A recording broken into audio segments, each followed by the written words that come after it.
Oi, meu nome é Peterson e hoje eu vou fazer a resenha do jogo Chronicle RuneScape Legends.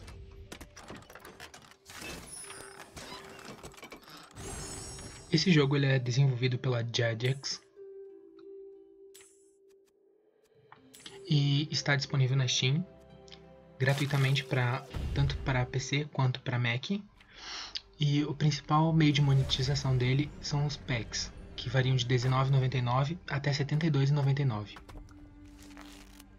O jogo consiste em você controlar uma lenda, representada talvez por um guerreiro, vampiro ou algum ser místico, e você vai duelar com outra lenda, com o baralho da lenda que você escolheu, no caso, para tentar desbloquear a próxima, no caso, seu adversário.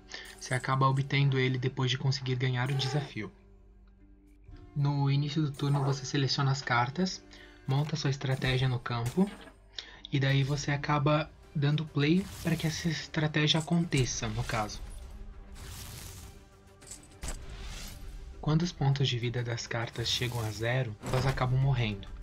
Uma vez que eliminadas, as cartas dos adversários, elas soltam recompensas. Estas recompensas você irá utilizar para invocar outras cartas que têm um custo na hora de invocar.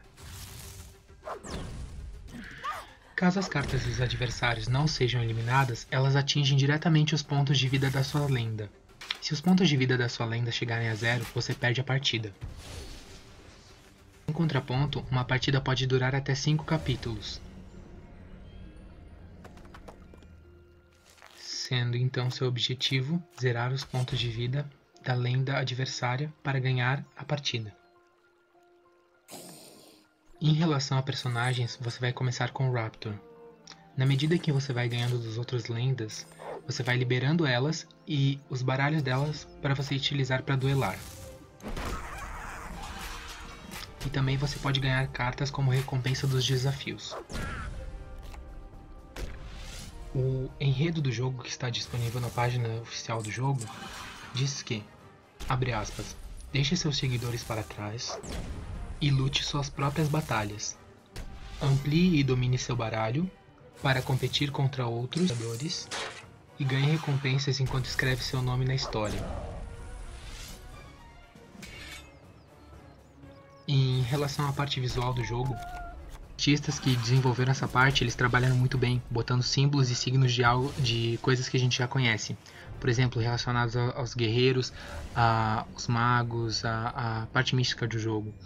E também as lendas, elas têm algumas referências de características de personagens de outros jogos que nós já conhecemos, porém elas não são iguais, elas não são cópias, elas são inspirações. Isso faz com que a gente se familiarize mais fácil com o jogo.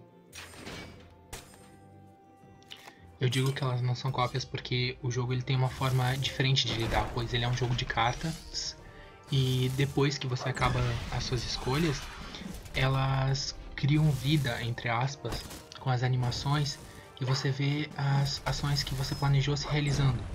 Eu acredito que alguns outros jogos fazem isso já, porém esse ele faz de uma forma muito bem executada, muito bonita. Sobre a interface do jogo, ela é básica, intuitiva e funcional, e bonita até. Em relação à câmera, o jogo ele inicia na sua fase de escolha de câmera fixa, e depois quando a fase finaliza, vai para uma câmera em terceira pessoa na hora da execução dos atos que você planejou, no caso.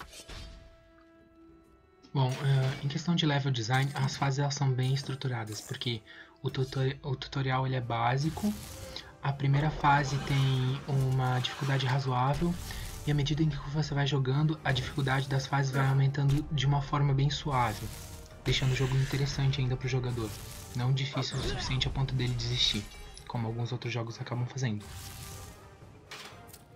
Bom, sobre a narrativa do jogo, ela é bem estruturada e funciona de uma forma ok. Não é espetacular, mas ela é ok, no caso.